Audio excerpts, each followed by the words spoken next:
आपले सर्व गावातले दिवे अदृश्य रूप धारण करून झाडावर येऊन बसले आहेत. एकमेकांपाशी गोष्टी करत आहेत. कोणाचे घरी जेवावयास काय केलं होतं, कशी कशी पूजा मिळाली वगैरे चौकशी चालली होती. सर्वांनी आपापल्या घरी घडलेली हकीकत सांगितली. त्यांच्या मागून राजाच्या घरचा दिवा सांगू लागला.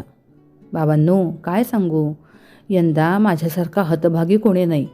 मी दरवर्षी सर्व दिव्यात मुख्य असायचा. माझा थाटमाट जास्ती व्हायचा.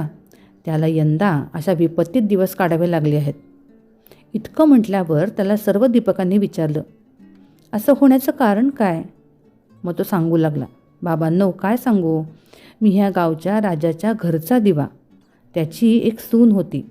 तिनं एके दिवशी घरातला पदार्थ स्वतः खाल्ला आणि उंदरांवर आळ घातला. आपल्यावरचा प्रमाद टळला. इकडे उंदरांनी विचार केला, हा आपल्यावर उगीच आळ घातला आहे, तेव्हा आपण तिचा सूड घ्यावा, असा सर्वांनी विचार केला. दुसरे दिवशी तिची फजिती झाली. सासू सासऱ्यांनी सासूदिरांनी निंदा केली.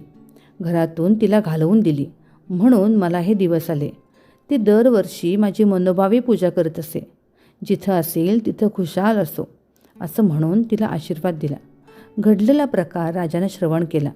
आपल्या सुनेचा अपराध नाही अशी त्याची खात्री झाली. घरी आला. कोणी प्रत्यक्ष पाहिले आहे काय म्हणून चौकशी केली. तिला मेणा पाठवून घरी आणली. झाल्या गोष्टींची क्षमा मागितली. साऱ्या घरात मुखत्यारी दिली.